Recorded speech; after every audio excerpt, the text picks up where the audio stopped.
Mirëmbrëma dhe përshëndetje të gjithëve, mirë se vini në transmetimin e drejt për drejt të programit të pasdites në ekranin e TV1 Channel.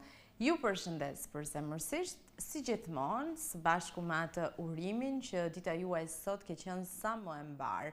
Të jeni përmbushur me ditën tuaj, me fillimin e javës, me fillimin e muajit dhe shpresoj në fakt që ta keni filluar me shumë energji të mirë, me shumë energji pozitive që është shumë e rëndësishme edhe për veten tonë, por edhe për ta shpërndarë tek të tjerët. Në programin tonë të pasdites, ne her pas here kemi të ftuar që na sjellin energji shumë pozitive. Në mënyrë të vazhdueshme kemi të ftuar që na flasin për talentin e tyre dhe sigurisht në mënyrë të vazhdueshme po ashtu ne mundohemi shumë që të promovojmë aktivitetet më të rëndësishme në qytetin e Shkodrës. Ai që sonte është së bashku me mua në këtë intervistë është një djalë i talentuar, muzika ka lindur bashkë me të dhe talenti po ashtu, por edhe ka kultivuar ndër vite. Megjithëse ai është i ri, por ka punuar që një moshë shumë të vogël që ta vijojë më përpara dhe ta ushtrojë në formën më të mirë të mundshme muzikën. Dhe në një moshë shumë të vogël ka arritur shumë gjëra që për shumë artistë në mosha shumë të mëdha kanë qenë gati të pamundura. Në të njëjtën kohë, përveç se një artist shumë i mirë, ai është edhe një djalë shembull dhe model, i cili për moshën e tij, prapë theksoj sepse është akoma adoleshent, është një djalë që ke çfarë të dëgjosh dhe çfarë të mësosh. Do ta prezantoj më njëherë, se unë kam fatin që e kam edhe koleg në të njëjtën kohë dhe në mënyrë të vazhdueshme ne kemi biseda që lidhen me artin, po do të ndajmë me ju këtë bisedë në një bisedë shumë të sinqertë. Së bashku me mua në studio është Denis Fikaj. Mirëmbrëma dhe mirë se erdhe, Denis. Mirëmbrëma, mirë si u gjej. E thash në hapje të programit për të prezantuar edhe me publikun që ndoshta nuk të njeh në brendësi si njeri, por si artist, kanë patur fatin të shohin në aktivitetet të shumta të qytetit të Shkodrës dhe besoj janë njohur me Denisin si artist. Dhe sonde do kenë mundësi të njihen me Denisin edhe si një djalë i ri, jo vetëm i talentuar, por edhe i rritur me shumë edukat, me shumë norma dhe po ashtu edhe i ditur. Pra, për aq sa mund të lejoj mosha, ti e ke aftësinë dhe kapacitetin ti përshtatesh edhe artit, që edhe ai ka vështirësinë e tij, pavarësisht se ne e shohim muzikën si të thjeshtë, për veshët dhe për zemër, por ka vështirësitë e veta, por në të njëjtën kohë ti përshtatesh edhe ambientit ku ti jeton. Si i ke ndërthur këto të dyja me njëra tjetrën, Denis? Po, nuk besoj që është e vështirë me ndërthur, sepse artisti gjithmonë e ka diçka më shumë. Domethënë e ka, edhe nuk është as pak e vështirë, nëse se ti ke kurajon, ke çdo gjë që më i bë gjanë kohë për çdo gjë, për artin, për punën, për kohën me shoqërinë, me familjen, po besoj që familja është edhe një diçka kyç tek pjesa e edukimit edhe gjithçkas. Pra, kjo është e rëndësishme që ne ta theksojmë. Në moshën tënde 17 vjeç, është e vështirë që ti të bësh edhe shkollën, duke qenë se ti je nxënës në shkollën artistike Prenk Jakova, edhe të bësh shkollën, edhe të punosh, edhe të bësh muzikë mbrëmjeve, duke qenë se ti këndon jo vetëm në aktivitete në teatrin me Gjeni apo me grupin e Karifilave apo në për aktivitete tjera, por edhe në netët live që bëhen në klube të ndryshme. Ti kombinosh të gjitha këto edhe po ashtu të jesh në 100% tënd tek të gjitha. Po thash, ka raste që edhe nuk mundesh me ja dal, por që besoj që ose ti i vend pikë synim veti që duhet me ja dal ose ke me ja del, sepse nuk janë gjëra të tjera, janë gjëra që ti duhesh me i thënë vetit, domethënë, me bind vetin që me ja dal dhe ja del, sepse nuk besoj që ka një gjë të pamundur. Duke shkuar tek muzika, mendon që zëri jot është një dhuratë nga Zoti, sepse është një zë i mrekullueshëm? Apo mendon që është bërë me kalimin e viteve, nga puna dhe serioziteti që ti i ke dhënë këtij talenti? Janë të ndërthurura. Gjaja para është dhuratë prej Zotit, sepse ti me punë mund ta perfeksionosh, mund të punosh me të, por është dhuratë prej Tij, gjë që njeriu nuk mundet me e marrë. Ndoshta mund të çojmë pikturë, çojmë sport, por që ato edhe mund t'i përfitosh, mund t'i mësosh, por që zonin ta jep Zoti. Sepse unë besoj në Zot shumë edhe te kjo pjesë, tham që këtë gjaj ala Zotit, dhe më thanë, ma ka dhënë ai edhe kur tjetër shkruaj ka me ma marrë këtë Zot. Unë mendoj që është një dhuratë që ta ka bërë që kur ke lindur dhe nuk do ta marrë asnjëherë, është një dhuratë me cilën Zoti të ka bekuar ty, Denis, me zërin tënd të mrekullueshëm. Ato që kanë patur fatin të dëgjojnë e din, po do të kenë mundësi edhe për gjatë intervistës të dëgjojnë edhe pjesa tjetër që po ndjek këtë bisedë tonën. Prekja nga ai zë i mrekullueshëm që Zoti ka bërë për ty dhe nga ai zë i cili është ndër vite është perfeksionuar, po sigurisht që ke shumë rrugë përpara, sepse ti je shumë i vogël akoma, ndërkohë që ne këtë bëjmë këtë bisedë dhe kur ta shohësh pas 10 vitesh, do ke shumë gjëra për të menduar, se me ndryshu se besoj, se nuk mund të bësh më shumë se kaq. Megjithatë, si e mendon veten pas 10 vitesh, gjithmonë me ato mendime që ka një adoleshent, një i ri? Po, mendimet qojnë hy lartë fort, por që mendimet më të afërta, mendoj ka herë them i suksesshëm, muzik, flas. Edhe pse di ka herë edhe mendimet, edhe ëndër kthehen manifestim edhe kjo gjë kur mendoj që mundet mu bë realitet e mendoj edhe më shumë, por që ç'a tjetër shkruaj si thojmë, aty nuk është se kam ndaj pretendim të madh. Qa është për ty t'jesh i suksesshëm në muzikë dhe ku e sheh veten pra pas kaq shumë vitesh? Cili është suksesi i madh për ty? Që të kesh bërë shumë këngë, të jesh shumë viral, të kesh shumë ndjekës, të jesh shumë i kërkuar nëpër koncerte, apo të kesh bashkëpunime me artistë të famshëm e të huaj? Po, këta janë kryesoret, por që është edhe diçka tjetër që është kënaqësi e më e veçantë është kur den rrugë dhe njerëzit njohin ose kërkojnë për shembull i nin të fol o që ky që kënon. Edhe është një kënaqësi e veçantë që nuk mundesh me përfitu prej gjërave tjera. Është edhe respekti, është diçka nëse ti fiton respektin sepse mund bëhesh i famshëm, mund të kesh gjithçka, por që po s'pate respektin, besoj që është diçka thelbësore që duhet me kenë tek njeriu, sidoqoftë i suksesshëm i pa suksesshëm. Dhe besoj tana këto bashk lidhen, ndërthuren, fama, bashkëpunimet, dhe besoj që me një ndërthurje të bukur, të lezetshme e shoh vetin mas 10 vitesh. Në këto ujëra. Po, diku afër. Ato që janë në këto ujëra, në fakt thonë që do donim të ishim edhe njëherë njerëz të thjeshtë ku nuk është se na njohin kaq shumë.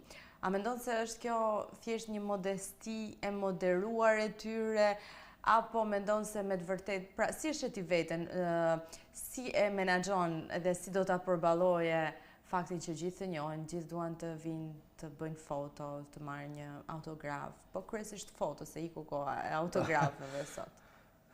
Po, atë që e thojnë është pak modesti me thonë, por që është realisht është kënaqësi, sepse ata persona të bëhen të famshëm, ata persona të bëhen viral, edhe ty nuk kushton asnjë gjë që me bëj një foto me ta. Edhe është diçka absurde që me thanë janë të bezdisshëm, sepse kena një gjuhë shumë sot që thonë janë të bezdisshëm, del me pak privatësi edhe të vinë, sepse dojnë edhe duhet me e vlerësu. E kuptoj që është kur privatësia është dhe persona nuk duhet më ucënu, por që ata persona dojnë sepse për që banë, edhe ata persona duhet mi vlerësu se ata të banë të famshëm, që ti sot me shku, me ba foton me ta. Pra nuk do të afrohet fare mendjemallësia tek ty, Denis? Nuk besoj që ka vërë mendjemallësia te unë, sepse nuk ka arsye. Jo të konë, por të askush, por se cili ka atë mendimin e vetë, ka gjanat e vetë, kështu që. Si e gjen veten mes muzikës qytetare shkodrane, duke qenë se ti i këndon edhe ato, por edhe muzikës moderne, sepse breze jot sot rriten me e bardhe e shile, zbëjmë transport në 100 kg, që janë këto këngë që, të them të drejten, janë një element shumë dikus tek rinia sotme dhe tek shumë fenomene shoqërore që po ndodhin, megjithatë kjo është temë tjetër. Po si e gjen veten ti mes muzikës qytetare dhe muzikës moderne? Me të thënë drejtën, jam të pa diçka për mirë sot. Flasëm në Shkodër, po flasëm në Shkodër. Dhe të rritë kanë fillu që me pëlqy muzikën popullore. gjatë që nuk ka kanë fort e prekun para disa vitesh, por që gjithmonë muzika moderne vetet, muzika moderne që vjen çdo ditë risi edhe gjana. Po e ndërthur, do me thënë nuk është se ka në shkencë që me ndërthur, thjesht mjafton zani, edhe këngë që shkojnë me i da, edhe thjesht vazhdon, por që si që thash, e kam pa diçka që edhe rinia Shkodrani ka fillu me pëlqy muzikën popullore, dhe kjo më ka pëlqy shumë. Kur flasë rinia Shkodrani, flasë edhe për vetë. Për vetëm sigurisht. Por ti ai që ju plotson dëshira, duke qenë se je në netët live gjatë fundjavave, ti aty duke kënduar në disa vende muzikë të qetë, muzikë të lehtë, që i përshtatet një ambienti fin, klas, një ambienti ku bizotron edhe qytetaria, po ashtu je edhe në një ambient tjetër ku ka nevojë për ritëm, ku njerëzit duan të kërcejnë, sepse kjo është një arsye ndoshta që në fundjavë duan të çlirohen nga gjithaj emocioni i javës. Dhe ti e gjen veten shumë mirë në të dyja ambientet apo jo? Po, nuk është, do të thënë, thjesht mjafton që ata me të pa, me qesh, edhe ti e merr vetë atë rrezimin. Kur jete këto pjesë që është pak më fin, më klas, qytetaria mbizotron, edhe duhet me kanë më i mbledhur pak. Kurse kur jete që është allegro, veni kthyshëm, ai ketë hareshëm njerëzit, është më thjesht me përballu pak, sepse thjesht kanë kërkesa që me kthye, edhe me thënë drejtën këngë Shkodrane, edhe jo vetëm edhe këngë moderne, ka më shumë me kthye edhe me boharesat, sepse tjela janë nërtu, këngë të lehta kështu ka pak. Dhe kjo nuk është diçka e mirë, por që kisha me thënë që janë disa, por që janë me gishta. Po, e kuptoj, sepse njerëzit kur dalin fundjavë më shumë dojnë me kcy. Patjetër. Edhe nëse kanë ato problemet e tyre, prapë se prapë duan t'i harrojnë, sepse siç është thënë botërisht, muzika është një ilaç shumë i mirë për shpirtin, ashtu siç është libri për shembull për mendjen, dhe muzika është për shpirtin një ilaç shumë i mirë në momentet e caktuara. E zëm se në këto momente ato që po na ndjekin, tema dashurisë në të gjitha këngët shqiptare, shkodrane, botërore në gjithë botën, mbetet më e fuqishmja. Pra të gjithë i këndojnë dashurisë, kësaj ndjenje kaq sublime. Çfarë do i këndojë dikujt që në këto momente e ka zemrën të thyer nga dashuria për shkak të një ndarje apo për një tjetër problematik, po thjesht ka zemrën e thyer nga dashuria, cila do të ishte një këngë që do ta shëronte disi atë zemër? Si vitin parë se me kënu një refren të vogël, kisha me thonë që këto thyrjet e zemrës nuk janë edhe ashtë të rëndësishme me i pa hol, por që ka njerëz, edhe për veti ka njerëz që lëndohen, thehet zemrës sepse janë gjëra tjetës. Kisha me kënu një këngë. Po shqyr që kemi muzikën për ta riparuar zemrën, duhet të themi Denis. Kena diçka. Cila mund të ishte një këngë që i shkonte një zemrë të thyer? Shkrepsa e duhani, veç të dyja për mua po kadhen. Mua me djek gjani e nuk ka me kon me i qahadhet. Shumë e bukur është kjo. Me të vërtetë se veprimi i parë që bëjmë shkojmë te duhani, kështu që shkrepsa e duhani përshtatet shumë mirë. E gjejmë ngushëlimin te tymi i saj, por që nuk është gjë e mirë. Sigurisht. Kjo ishte një këngë që pati një ehon shumë të madhe, pavarësisht se ka shumë vite, po viteve të fundit që po dëgjohej shumë. Besoj që ka vlerë që më marr këtë ehon që ka. Kënga, është e vërtetë. Një personi që në këto momente po na ndjek, por ndihet i zhgënjur nga shoqëria. Sepse pas dashurisë, gjithmonë familja është e para, pastaj kemi dashurinë dhe pastaj vjen shoqëria, që ka një ndikim të jashtëzakonshëm në jetën tonë, shoku i mirë, shoqëria mirë etj. Por dikush që është zhgënjur nga shoqëria, Denis, nuk e di nëse ti je zhgënjur ndonjëherë nga shoqëria? Nuk më ka ndodhur për fatin tim mirë, por që kam lexuar që është diçka e rëndë. Kurse provon vet, nuk e çam e thon, por që shpresoj që të mos tinollej në askuj, sepse shoqënia është një themel në jetën e çdo njeriu, si nga mosha e vogël deri te e madhja. Këngë e cila e ka lënduar shoqënia. Miqtë e mi, shoqni, të gjithë i keni di sa shumë e deshta, shoqni, mi keni mbaj gjërat e fsheta, kur e kuptuat, pse nuk më treguat, se më tratoja I. Shoqni, pas ke qënve shokët e ti, e hasmit e mi. Bravo Nisi, besoj që kjo është një këngë që ju gjendet afër edhe atyre që kanë atë zemrën e thyrë nga shoqëria, po që të gjitha këto janë faza kalimtare dhe duhet I marrim në këtë lloj forme. Një shkodrani tipik që pëlqen muzikën qytetare shkodrane. Atë muzikën që I qëndron fanatik dhe po ja ndryshove një gërm tek ajo strofa që duhet ta kesh me shumë seriozitet, ta ndikësh strofën hap pas hapi dhe të mos e ndryshosh asgjë. Besoj të ka takuar në punën tënde ti njohësh shumë nga këto fanatikët e muzikës. Ka raste që për shembull I harron sepse janë kur ke muzikë live 4 orë këngëlla janë tonë ata tekste, gjana, strofa, edhe kur gëtron e gjatë kthejnë kështu si kritik traf, shofin dritë synit edhe ti mejt. Po një këngë për këta është besoj Lule Bora.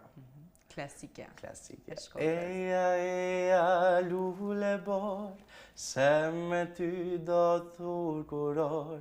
Eja, Lule Bor, se me ty do thur kuror.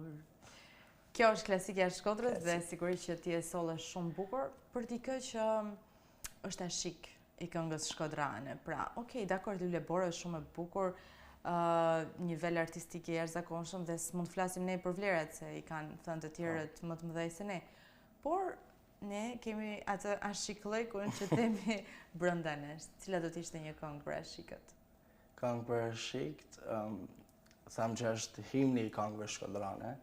është Karahasja.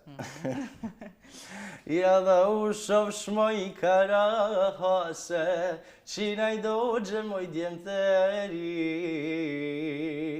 O kënga jote u knoft me saze, tu I mira, o tu I mira nja saj buri, aman, tu I mira, o tu I mira nja saj buri, shesh besh. Besoj këtu kërcet leku, apo jo? Kjo është momenti Ka që... raste, po raste. Si ndezet atmosfera me Karahasen, se kur përmendim Karahasen, na shkon mendja direkt tek Indjerja Gimolla, I cili e kishte këtë këngë sikur e zotronte totalisht. Po si ndezet atmosfera me Karahasen, Denis? Ndryshon, do me thënë, ditë natë, sepse muzika live e ne e quajmë me sete, pra seti parë, seti dytë. Kur fillon, kjo bëhet ka seti tretë. Kur jenë se tretë, fillon me diçka të lehtë edhe sa fillon muzika, Karahasi, si këtë, edhe vërtasin, edhe është knaqësi më sani. Nuk më takon, kur e kënej Karahasin, ose ne këngë tjetër shkodran që është Allegro, kështu, nuk më takon krejt pak me knu, sepse I ke tonë qëllë. Edhe vetëm një silë mikrofon edhe e knujnë ata komplet këngë pa knaqësi, sepse me knu këngën. Si është në moshën tënde, Denis, të jesh në skenë, të zotërosh gjithë ambientin, gjë që ti e bën, dhe të sjellësh atmosferë për publikun. Pra të jesh ti që me zërin tënd I argëton këto njerëz, se duke pas parasysh atë ambiente që ke frekuentuar, që janë ambiente shumë të njohura të qytetit të Shkodrës. Po, është diçka veçantë që kanjëherë e harroj, sepse lodhesh edhe tu kanë se lodhesh gjana, e harrën atë pjesën që ti e këngëtar edhe këta kanë artan me të gjotë ylla, është që do të më vlerësu. Edhe kjo, I shoh njerëzit që kënaqen, e tham, ky zasht dal për I te te. Këta janë të kënaq me te, kështu që jepi vetit edhe kënaqi edhe më shumë. Sa vështirë është t'ja plotësosh edhe ato dëshirat muzikore, se kjo është një pyetje që janë bërë pothuajse gjithë artistëve që kanë pasur në studio, dhe duke qenë se kërkesat e publikut janë të shumta, të ndryshme. Sa vështirë është t'i përshtatesh të gjitha kërkesave? Po, thjesht, nuk besoj që është, ka vështirësi në vetë, patjetër, por që nuk besoj që është e vështirë, thjesht me studimin e këngëve, me mësu që shpjellim edhe në qosë se ty të vinë kërkesa, sepse kena një gjuhë që vinë kërkesa dhe këngëtari këte CD, sepse ka raste që si din këngët edhe mu më kanal që i kam thonë se di, edhe është diçka shumë e keqe kur kthehet klienti, kur i thu që se di është.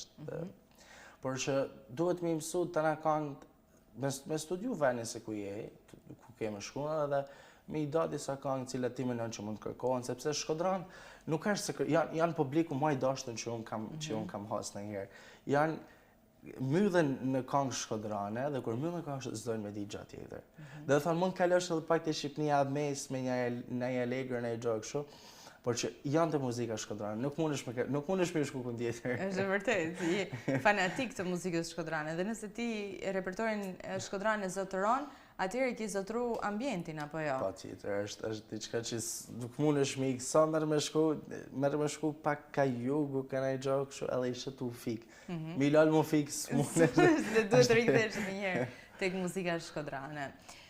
Në fund të ditës, në fund të mbrëmjes, pra, në momenti që ti shkon në shtëpi pas një dite që për ty është e lodhshme, pra, siç e tham, ti zgjohesh në mëngjes, shkon në shkollë, vjen në punë, shkon në netët live, këndon dhe në orët e para të mëngjesit, shpeshherë të takon që ti jesh në shtëpi. Kur ulesh dhe po pushon me veten tënde, çfarë mendon? Sa i plotësuar ndihesh? Po, është diçka e veçantë sepse ulesh nuk e kupton njëherë kur shkat. Se si fillim je i lodhur, përveç lodhjes. Nëse ne fillojmë të i kujtu ato sekuenca që trainer me një shef, kujtohen që ato kanë këcy, janë knaq, kanë fole, gjalla, thu, pse mos me vazhdu, sepse kam një shumë që ne shumë këngëtar, pavarësisht sepse ato kanë lodhe më të mëdha, kanë evente, këngëtar me emër flasim. Thonë që jena lodhur me bëj një pauzë, patjetër që do të bëhet pauzë, por që kur ata knaqen edhe shef që janë të knaqe edhe nuk e di si u bën zemra me lan publikun sepse është diçka tepër e veçantë kur ata knaqen me ty edhe duhet mi vlerësuar shumë, thash. Ndoshta kam thënë shumë herë sot, por që është diçka e rëndësishme për këngëtarin dhe për artistat gjithsesi. Jo, në fakt kjo është shumë e rëndësishme që ta themi edhe rithemi, sepse fama absolutisht që të vjen nga publiku. Në rast se publiku nuk të do, sigurisht që sado i talentuar, sado i mirë, etj, ashtu siç kemi parë shumë emra të cilët janë ndjekur me kohën për shkak të raportit me publikun. Ndaj kjo është shumë e rëndësishme. Mendon që do ta mbash gjithmonë këtë lloj raporti, se do thonë njerëzit tani, okay, si tani je në fillim, por pastaj do bësh pak me ndjem madh ose pastaj do harrosh pak publikun, se do kesh atë famën e nevojshme. Unë thash që me një mallësia nuk mendoj që ka vend të unë, por që të ka marrë dhe kohë që kena mu lollë, sepse do s'ke ka shkon pa u lollë. Besoj që do zbet, nuk do shkputet asnjëherë, nuk besoj që ka mu shkput, por që do filloj mu zbet, derisa të arrish një moshë që ti mendon që duhesh me e lanë tash. Muzikën, për të dedikuar nipërve, mbestave, ndoshta në atë kohë që do ta lësh muzikën. Çfarë do i thoje një adoleshenti në moshën tënde, që po të dëgjon në këtë moment e Denis, dhe koha e tij është shkolla shpejt dhe telefoni pastaj. Pra lidhja e ngushtë e jashtëzakonshme me rrjetet sociale, TikTok, Instagram, etj, çfarë janë këto rrjetet sociale. Pra kalimi i kohës aty praktikisht, kalimi i adoleshencës aty pa një lloj investimi për veten e vet. Që më thanë, po është diçka, në rrallë parë është diçka shumë e keqe, gjë që s'do të mendoj. Sepse kam po edhe po shohim për ditë që adoleshentave edhe fëmijëve po jepet një drejt, okej, me një mas caktuar, sepse shkon e drejt, jo me majt telefonin, ju ban dëm edhe për shnetin. Unë flas edhe për veti sepse unë adoleshent jam edhe për veti, po kam ditë me menaxhu këtë gjëna. Rrallë parë herë unë shoh shumë të rinj që thonë kisha me punu pa vjen turp. Me punu nuk është turp, harrojeni. Me punu është nërën vetin, nërën familjen, çfarë do punë që qofte, e nuk po thamë shku me bajt, sepse... Po, dhe ajo nuk është se nuk përjashtohet si punë, sepse okej. Po nuk përjashtohet, në qoftë se është nevoja, duhet me e bë, pa tjetër. Unë kam punu qysh 15 vjeç. Kam punu edhe jam shumë krenar për vetin. Kam bë lektemia, s'kam pas nevojë me i thanë, si thënë dikoj, Normalisht që i kam dorëzuar në familje, por që jam një si jo se më shajnë lekt mall, po unë isha superior aty në thosha. Unë po nej dorëzoj rrogën te shtëpia, është një si e veçantë. Por ju kisha thënë që rrallë parë me punu sepse nuk është shtorp, sepse i kam një shumë që thojnë është ngurron të kjo pjesa është marrë me më pa kush të punu ka marrë, jo, së është marrë respekt, është nerë. Edhe ju kisha thënë që me nëllu pak telefonin rrjetet sociale, sepse nuk është në dëm tyne, jo të mirë tyne. Edhe unë e maj telefonin, po kur e di që është bë boll, edhe unë kur shkoj në darkë të shtëpia që jam komplet relax, e maj telefonin, edhe ka herë fiku tha, ma mirë shoh një film për një televizor, diçka, mëson diçka të paktën, sepse tan filmat kanë një mesazh. Ose lexon diçka. Ose lexoj diçka patjetër. Me lexu diçka të mirë. Po patjetër. Sepse unë thash, besoj në Zot dhe jam më shumë te këto libra fetare shumë. Kam çfarë i lexoj. Por ju kisha thënë që me i shput pak ta lojna në celulara gjana. Ma mirë i them dele luj në bord diçka. Hapa do lapa, ku diun, se s'ka me nejnë telefon, sepse janë dam tyre. Si ke shpëtuar ti kësaj, Deni? Se tani do thonë, okej, po si ta lëm në telefonin se ne aty kemi përqendruar jetën, si ke shpëtuar kësaj?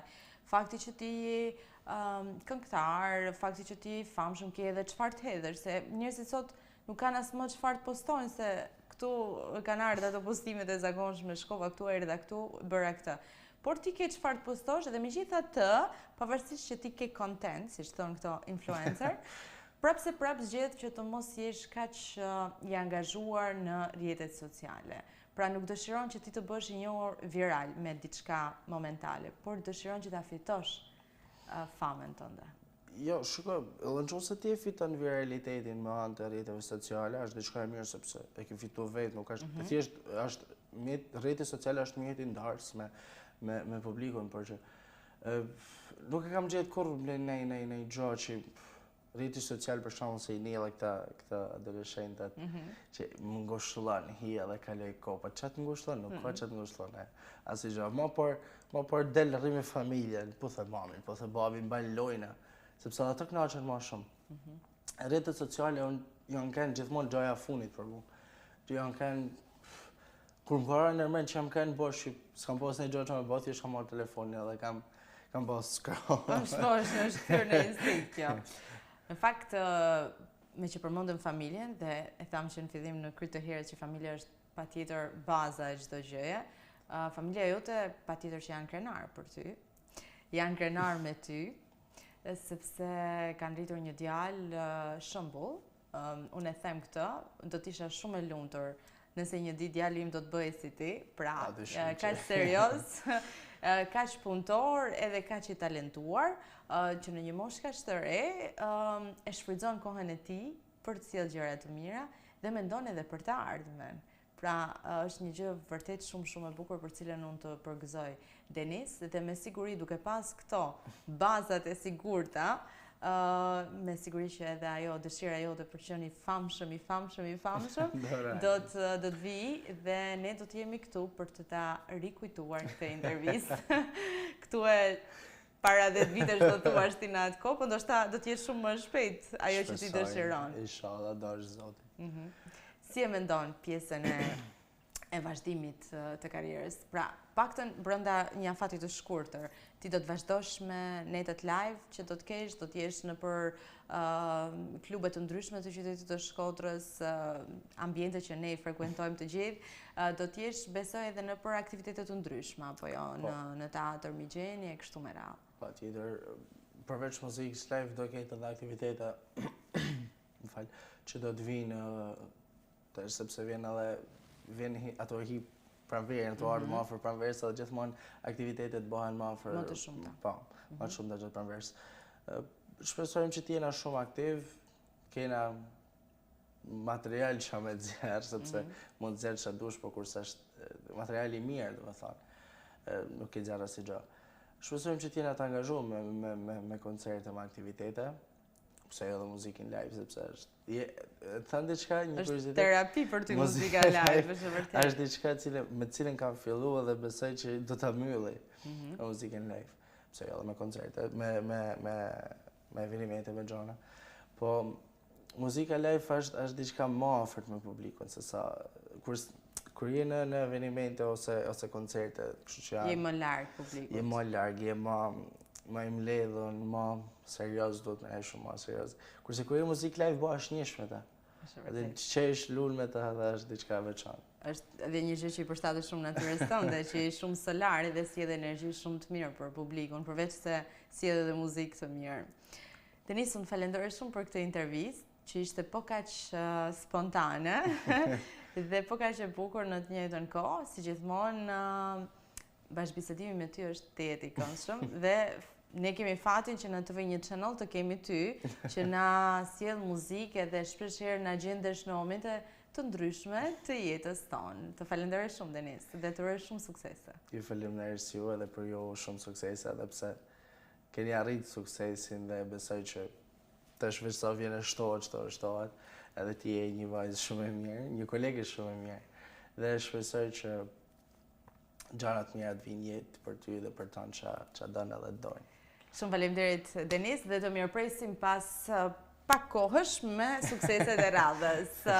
Ne ju falenderojmë edhe ju. Në fakt, kjo intervistë, përveç se për të treguar talentin e një djali, një artisti të Shkodrës, ishte edhe për të motivuar të gjithë të rinjtë e tjerë që jeta atyre duhet të jetë mbushur me angazhim, me shkollën, patjetër që është prioritet, me një punë për të ushtruar talentin e tyre në kurse të ndryshme, në sport, pra kudo që ato e gjejnë veten. Edhe 2-3 gjëra të eksperimentojmë gjatë jetës tonë nuk është keq, varet se ku do e gjejmë veten, ku do kanalizohemi. Dhe ndryshe nga Denisi që talentin e ka të lindur dhe është dhuratë prej Zotit, pra dhe ai thjesht tani po e punon për ta sjellë në formën më të mirë të mundshme për publikun. Ju falenderoj shumë për vëmendje, duke shpresuar që të keni kaluar një pasditë të këndshme së bashku me ne. Ju lë në shoqërinë e programacionit të TV1 Channel. Natën e mirë.